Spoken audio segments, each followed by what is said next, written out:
Doctor अनामेंद्र, बताएं कि नाम में अनाम कैसे आ गया? नमस्कार।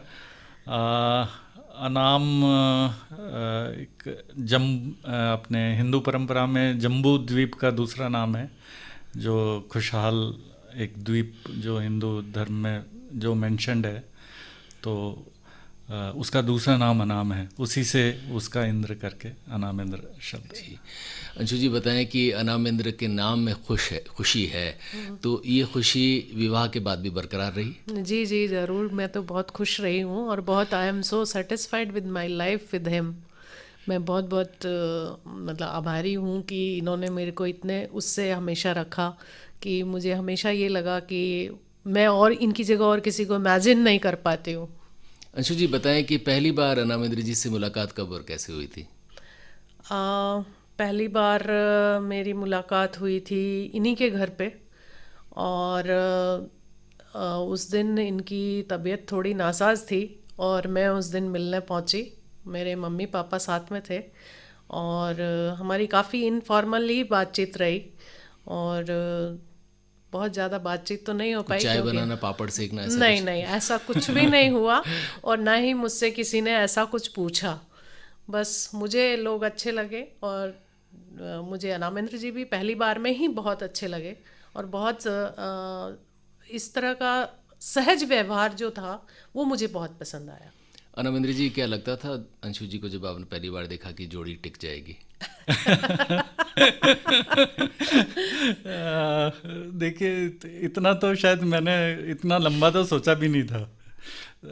जैसे बोलते हैं ना कि देखा, पसंद किया, मतलब क्या कहूँ ऐसा कभी भविष्य के बारे में बहुत ज़्यादा कभी मेरी आदत भी नहीं है। वैसे अभी भी, आज भी बहुत लंबा सोचने की या आगे की बहुत ज़्यादा सोचने की आदत नहीं है।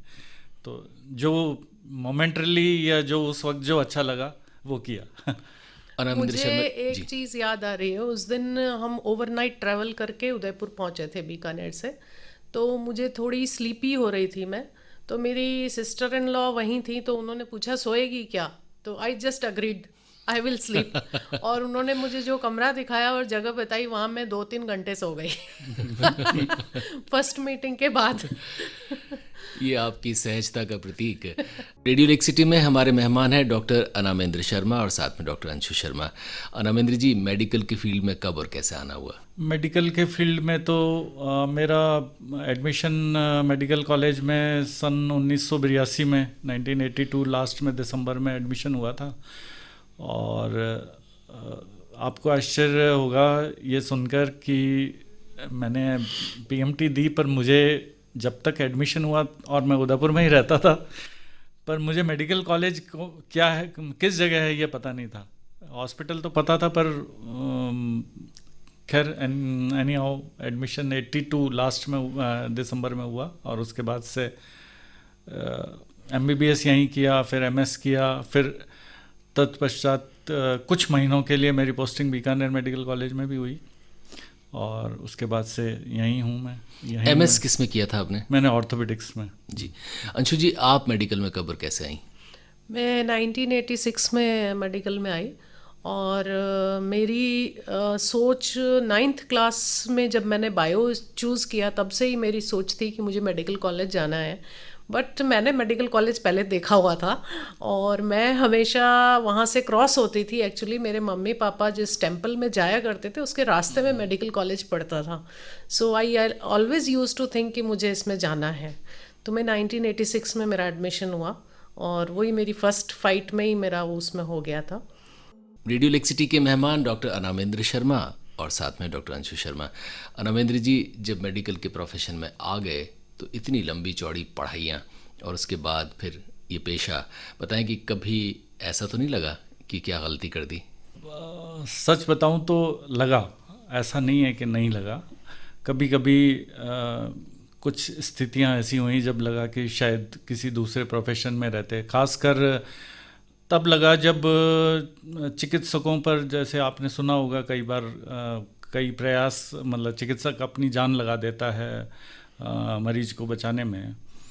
पर कई बार आपने अखबारों में भी पढ़ा होगा, कभी अस्पताल पे हमले या कभी, तो ऐसे में कभी कभी ऐसा लगता है कि शायद गलत प्रोफेशन चुन लिया। पर यह टेम्परेरी होता है। जब मरीज अगर जिस मरीज की अगर मुस्कान देखते हैं खुश होने के बाद, तो वो जो फीलिंग है, जो एडवर्स फीलिंग कह लो, वो चली जाती है। तो अंशु जी, आपको कभी लगा ऐसा? हाँ, मुझे भी बिल्कुल जैसा कि इन्होंने बताया ऐसा ही बिल्कुल लगा, लेकिन वो फीलिंग मोमेंटरी होती है, फॉर द टाइम बीइंग होती है। और यूजुअली तब बहुत अच्छा लगता है जब आप किसी की प्रॉब्लम सॉल्व कर देते हैं और उसकी हेल्प करते हैं, तो फिर उसको जो खुशी मिलती है उससे बहुत अच्छा लगता है, तब सेटिस्फेक्शन हो जाता है। जी अनामेंद्र जी, ऐसा किसी ज़माने में भी माना जाता था और अभी भी बहुत सारे लोग डॉक्टर को एक तरह से भगवान मानते हैं, क्योंकि जब वो उसके प्राण पर बन आती है तो डॉक्टर के पास ही जाता है। लेकिन जैसा चिकित्सकों के साथ होता है, या ज़्यादातर सरकारी चिकित्सालयों में इस तरह के हादसे देखने में आते हैं, तो बताएं कि चिकित्सक का जो सम्मान कहीं कहीं जगह पर कम हुआ है या करने की कोशिश की जाती है, इसमें क्या राजनीतिक कारण ज़्यादा होते हैं? राजनीतिक भी नहीं कहूँगा।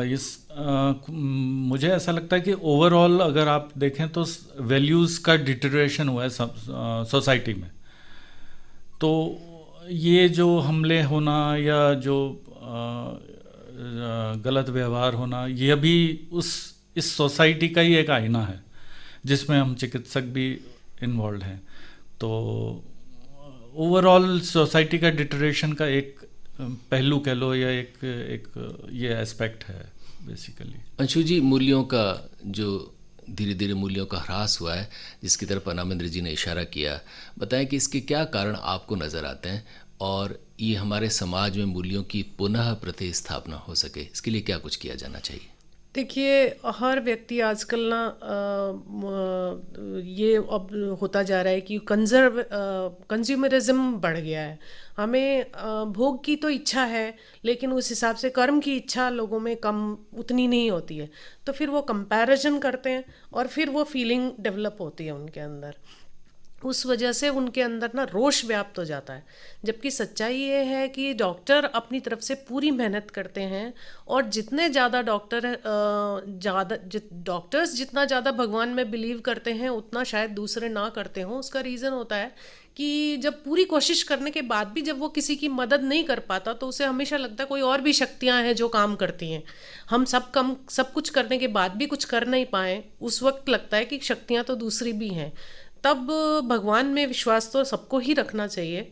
इसलिए मेरे को ये लगता है कि जो आदमी में जो भोग की इच्छा बढ़ी है, उस वजह से ये मूल्यों का ह्रास हुआ है। रेडियो लेक्सिटी में हमारे मेहमान डॉक्टर अनामेंद्र शर्मा और साथ में डॉक्टर अंशु शर्मा। अनामेंद्र जी, आपने बतौर चिकित्सक एक लंबा समय गुजारा है। बहुत सारे ऐसे किस्से हुए होंगे जहाँ आपको बहुत खुशी हुई होगी कि इस मरीज़ के साथ ये अच्छा हो गया, और इसका कहीं न कहीं मन में संतोष होता होगा। कोई एक दो वाक़ये आपको ऐसे याद आते हैं जो आपकी स्मृति में हमेशा बरकरार रहते हैं और आपको बहुत संतोष देते हैं? हाँ, मुझे जिस चीज़ में खुशी होती है, या ये कह लो कि एक पेशेंट था, यंग 22-25 साल का जवान, जिसके सिरोही के इलाके का, जिसके जांघ की हड्डी का फ्रैक्चर हो गया था, और कहीं बाहर से इलाज कुछ लेके आया था थोड़े दिनों बाद, और उसके लगभग 10-12 सेंटीमीटर का जो जांघ की हड्डी है वो थी नहीं, मतलब लॉस जिसको बोलते हैं, बोन लॉस था, और उसके घाव वगैरह भी था। तो उस पेशेंट को ठीक करने में कह लो, या नॉर्मल, वो पेशेंट बिल्कुल ठीक हो गया। मैं बिल्कुल तो नहीं कहूँगा, थोड़ा सा उसके जैसे 1 इंच का या 2 इंच की थोड़ा सा पाँव छोटा रहा, अदरवाइज़ पूरा ठीक हो। तो मेरे ख्याल से मेरे लाइफ में अभी तक के लिए वो टेस्ट केस कह लो या वो खुशी कह लो। और इससे भी बड़ी बात ये है कि वो पेशेंट मुझे आज भी याद करता है, और सबको कहता है कि डॉक्टर साहब ने ठीक किया। अंशु जी, आपको कोई ऐसा वाक़या याद आता है? मुझे अभी रिसेंटली ऐसा कई वाक़े हुए जब लोगों को कोरोना टेस्टिंग करवानी थी और अपनी रिपोर्ट जाननी थी। तो उसमें लोगों ने काफ़ी बार, बहुत लोगों ने, बहुत अनजाने लोगों ने व्हाट्सएप किए, बहुत अनजाने लोगों ने बात की और फ़ोन भी किए, और उनको जब उनके रिज़ल्ट्स बताए गए तो उन्होंने बड़ा ऑब्लाइज फ़ील किया, और बहुत ही, जिनके नेगेटिव थे उनकी खुशी का तो कोई ठिकाना ही नहीं रहता था। तो इसलिए मुझे बड़ा अच्छा फ़ील होता था उस वक्त। रेडियो लेक सिटी में बातें मुलाकातें, हमारे साथ हैं डॉक्टर अनामेंद्र शर्मा और साथ में डॉक्टर अंशु शर्मा। अंशु जी, ये समय चिकित्सकों के लिए एक तरह से चैलेंज का समय, पूरी दुनिया के लिए चैलेंज का समय है कोविड-19 की वजह से, और चिकित्सकों पर ये ख़तरा इसलिए बढ़ जाता है क्योंकि वो दिन भर एक्सपोज होते हैं, उनके सामने कौन व्यक्ति आ रहा है, वो कोविड-19 पॉजिटिव है या नहीं। ये नए ख़तरे, इनसे कैसे निपट रहे हैं और इनसे कभी भय लगता है? देखिए, भय तो जायज़ है, क्योंकि हमारे लिए भी कोविड-19 उतना ही अनजाना था जब नया नया आया था जितना आपके लिए। और लेकिन हमने सारे एहतियात करके और हिम्मत जुटा के और अपने जितना भी अपनी नॉलेज थी उसका इस्तेमाल करके उसका सामना किया, और समस्याओं का सामना करने से वो एक ना एक दिन हल होती हैं, मेरा ये मानना है। इसलिए हमने हमेशा कोशिश रखी कि हम जितने ज़्यादा जांचें और जितने सही समय पर कर पाएँ, और आगे भी ऐसा करते रहें, इसकी कोशिश हमेशा बरकरार रही, और कुछ हद तक हमें इसमें सफलता भी मिली। अनामेंद्र जी, आप क्या कहेंगे? मैं यही कहूँगा कि अब खतरा तो हर कदम पे है, और चूँकि हमारा एक्सपोज़र रहता ही है मरीजों से, और शायद आपको पता होगा कि हमको तो खुद को भी कोरोना हो गया था, हम दोनों को ही, मेरे बच्चे को भी हो गया था। तो पर इससे बाहर आ गए, और अब यथावत जो काम कर रहे हैं, जो पहले करते थे वही कर रहे हैं, बस ये है कि थोड़ा सावधानी पूर्वक कर रहे हैं। अनामेंद्र जी, ये बताएं कि जब पहली बार आपको पता चला कि आप कोविड-19 पॉजिटिव हैं, उससे पहले कहीं आपको मन में कुछ संकेत मिले थे, और उसके बाद वो कौन कौन से संकेत थे? और जब आपको पहली बार पता चला कि आप कोविड-19 पॉजिटिव हैं, तो क्या एहसास था और उसके बाद क्या भय लगा था, क्योंकि इसका ट्रीटमेंट नहीं बताया जाता? नहीं, ऐसा है कि चिकित्सक होने के नाते एक बार भय तो लगा था, पर इतना भय शुरुआत में नहीं लगा था। जब हमें जैसे पॉजिटिव हो गए, पता चल गया, हमने इलाज चालू कर दिया और घर पे ही रहे थे। भय ज़रूर उस वक्त लगा था जब इसको, अंशु को, ये थोड़ा सीरियस हो गई थी, और जब हॉस्पिटल ले जाने की नौबत आ गई थी, हॉस्पिटल में एडमिट कराने की नौबत आ गई थी, उस वक्त ज़रूर भय लगा था, क्योंकि पता है आपको भी कि सही, मतलब इलाज इसका, अच्छा, हम शुरुआत में ही अफेक्टेड हो गए थे बीमारी से, तो उस वक्त, कब की बात है? ये जुलाई की बात है। तो उस वक्त ट्रीटमेंट प्रोटोकॉल बहुत ज़्यादा कोई सेट नहीं हुआ था। ये कि नई बीमारी है, धीमे धीमे, तो अब आज की तारीख में ही अगर जैसे हमें होता है तो हमें उतना भय नहीं होगा जितना कि उस वक्त जुलाई में हुआ था। अब काफ़ी कुछ ट्रीटमेंट्स प्रोटोकॉल सेट हो गया है, और अगर शुरुआती स्थिति में अगर इलाज ले लिया जाए तो बहुत कुछ संभावना है कि मरीज बच जाएगा, मरीज को कुछ नहीं होगा। तो पर हमारी स्थिति ये थी कि हम शुरुआत में हो गए थे जुलाई में, तो उस वक्त जब एडमिट कराने की नौबत आई थी तो हम ज़रूर काफ़ी भय हो गया था, पर एनी हाउ सब कुछ सही हो गया। अंशु जी, आप बताएं कि जब कोविड-19 पॉजिटिव आप हो गई और उसके बाद हॉस्पिटल भी जाना पड़ा, तो क्या क्या महसूस हुआ, तबीयत में क्या क्या चीज़ें गड़बड़ थीं, और उसके बाद ये दौर कैसा रहा? हाँ, ये दौर तो ज़िंदगी का एक बड़ा ही यादगार दौर रहेगा। और जब एडमिट हुई और जाना पड़ा मुझे, तो एक बार तो मुझे यही चिंता लगी कि मैं वापस भी आऊँगी या नहीं आऊँगी। लेकिन धीरे धीरे मेरा जब ट्रीटमेंट स्टार्ट हुआ और चलता रहा, और मुझे लगा मैं सरवाइव करती रही उसके साथ, तो मुझे लगा सब ठीक हो जाएगा, हिम्मत आ गई। शुरुआत में थोड़ा हिम्मत छूट गई थी, लेकिन बाद में सब ठीक हो गया, सब संभल गया। मेरा ये कहना रहेगा सबसे कि जैसे ही लक्षण लगें और आप समय रहते अपना इलाज लेवें, उसको नज़रअंदाज नहीं करें। ट्रीटमेंट प्रोटोकॉल सेट हो चुका है तो उसका फ़ायदा उठाएं, मेरा ये कहना है। समय पे डॉक्टर को दिखाएं और समय पे इलाज लें, तो ये बीमारी से इतनी घबराहट करने की ज़रूरत नहीं है। डॉक्टर खुद बीमार हो जाए तो किसको दिखाए? अधिकतर दूसरे डॉक्टर को दिखाए। फिजिशियंस को से राय मशवरा कर लेते कर हैं, लेते हैं, हाँ। फ़ोन पे ही राय मशवरा कर लेते करके हैं। हमने ट्रीटमेंट हाँ, किया अपना। हमने भी अपना शुरुआत में तो राय मशवरा कर लिया। हमारे साथीगण ही हैं सारे जो इलाज कर रहे हैं। और ये जो प्रोटोकॉल जिसका जिक्र हो रहा है डॉक्टर रामेंद्र, जब जुलाई में जब आप लोग कोविड-19 पॉजिटिव हुए तब कुछ था नहीं, तो भी आपने उस वक्त क्या क्या ट्रीटमेंट लिया और अब उसमें क्या क्या बदलाव आए? बदलाव ऐसे आए हैं कि उस वक्त आप देखिए जैसे एक एंटीवायरल इंजेक्शन है रेमडेसिविर करके, उस वक्त वो ऐसा दौर था जब वो एक तो अवेलेबल नहीं थी और एकदम शुरुआती थी। मतलब हम उदयपुर के उन शुरुआती 2-3 पेशेंट्स में से हैं जिनको वो एंटीवायरल दवाई लगी थी। वो अवेलेबल भी नहीं थी आसानी से। तो अब आप सोचिए कि और वो मैं तो यही कहूँगा कि एक तरह से रामबाण दवा है अगर सही समय पे लग जाए तो। आपने सुना होगा प्रेसिडेंट ट्रंप ने भी अभी लगवाई थी वो इंजेक्शन। तो रेमडेसिविर हमारे लिए रामबाण एंटीवायरल एक तरह से एंटीवायरल इंजेक्शन होता है वो। और तो वो शुरुआती दौर था। अब तो काफ़ी अवेलेबल है, हर जगह अवेलेबल है, हॉस्पिटल गवर्नमेंट की सप्लाई है उसकी। इसके अलावा भी बाकी जैसे स्टेरॉइड, इसमें 3-4 दवाइयां हैं जो बेसिकली जो मेन ट्रीटमेंट है। एक स्टेरॉइड है, एक ब्लड को पतला करने के लिए एक एंटीकोएगुलेंट्स बोलते हैं वो हैं। तो उस वक्त ये नहीं था कि एंटीकोएगुलेंट कब देना है, स्टेरॉइड कब देना है, ये निर्धारित नहीं था क्योंकि नई बीमारी, नया सब कुछ।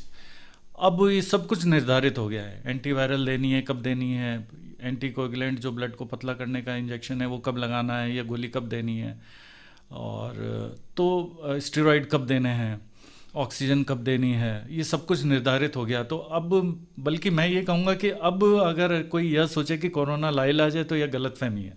कोरोना लाइलाज अब नहीं रहा है। बस फ़र्क इतना है कि आपको समय पर इलाज लेना ज़रूरी है। डॉक्टर अंशु, आप बताएं कि आपने क्या क्या ट्रीटमेंट लिया था और फिर उसका कब आपको फ़र्क देखने को मिला? मैंने ये सारा ही ट्रीटमेंट लिया था, एक्सेप्ट मुझे स्टेरॉइड नहीं दिए गए थे। बाकी मुझे ब्लड को पतला करने वाला और ये रेमडेसिविर दोनों ही दिया गया था। और मेरे ख्याल से अगर स्टेरॉइड देते तो और भी ज़्यादा जल्दी आता इफ़ेक्ट, पर मेरे को लगा कि ब्लड को पतला करने वाला इंजेक्शन लगने के जस्ट बाद मुझे थोड़े टाइम बाद ही मुझे मेरी जो ब्रेथलेसनेस थी, जो सांस लेने की तकलीफ़ थी, वो एकदम से कम हो गई। मेरी वो सांस आना शुरू हो गई थी मुझे। तो मेरा ये मानना है कि वो मेरे को इलाज से ही मेरा सुधार हुआ, वरना तो शायद वापस ना आ पाती। डॉक्टर अंशु जी, आपसे ये भी जानना चाहूँगा कि बहुत बार अब जब क्वारंटाइन होम जो आदमी कोविड-19 पॉजिटिव निकलता है तो अब उसके पास अब एम्बुलेंस भागती हुई लेने नहीं आती, घर में ही क्वारंटाइन होता है। ऐसे में बहुत दिक्कतें होती है। पहले तो ये ख़ास तौर पर अगर कोई महिला कोविड-19 पॉजिटिव होगी तो उसको ये भय रहता है कि मेरे बच्चे को ना हो जाए, पति को ना हो जाए, और अकेले रहें तो और ज़्यादा दिक्कत। तो ऐसे में क्या एडजस्टमेंट आप सुझाएंगी? एक तो ऐसे में आप अपने पल्स ऑक्सीमीटर अपने पास रखें और उससे आप है ना अपना ऑक्सीजन सैचुरेशन अगर मेजर करते रहें तो उसमें बस डिटेरेशन नहीं होना चाहिए वो, क्योंकि ज़्यादातर लोगों को सांस लेने की तकलीफ़ तक की नौबत नहीं आती है, ज़्यादातर लोग ठीक हो जाते हैं। तो इसलिए पल्स ऑक्सीमीटर से अपना ऑब्जर्वेशन में रखें तो उससे ठीक रहेगा। टाइमली अगर वो डिटेरेट होता है, 95 के बिलो जाता है ऑक्सीजन सैचुरेशन, तो तुरंत हॉस्पिटल या संपर्क करें और तुरंत हॉस्पिटल में एडमिट हों। और जहाँ तक हो सके अपने बच्चों को और उनसे डिस्टेंस रखें तब तक, जब तक कि वो नेगेटिव रिपोर्ट नहीं आ जाए। बाकी तो सब अपने लेवल पे मैनेज करना ही पड़ता है। आपको भी खुद से ज़्यादा ये बुरा लगा होगा कि आपके बच्चे को कोविड-19 हो गया, तो हाँ। उसका कहीं कहीं गिल्ट भी रहा होगा कि क्या पता हम उसको हाँ। लेकर आ गए। हम ही लाए हैं वो तो और कोई नहीं लाया। हमारे घर में तो हम ही लाए थे। बच्चा तो कहीं जाता आता भी नहीं है, तो ये तो था मन में कि हम ही लाए थे और मैं ही उसको दिन भर सर्विसेज भी देती थी, तो डेफिनेटली मेरे से ही उस तक पहुंचा होगा। डॉक्टर अनामेंद्र, क्या जैसे बच्चे अमूमन देखा गया है कि जिनको भी हुआ है उनमें बहुत ज़्यादा सिम्टम्स भी नहीं देखे गए और अच्छी तरह सर्वाइव भी कर गए, कुछ ख़ास किस्म के लोगों में इनमें ज़्यादा प्रभाव देखा गया है। ये कौन कौन से लोग हैं जिनमें कोविड-19 का थोड़ा सा प्रभाव भी ज़्यादा है, सिम्टम भी ज़्यादा है, या जिन्हें ख़तरा भी ज़्यादा हो सकता है? एक तो सबसे बड़ा फैक्टर तो कोविड में उम्र का है।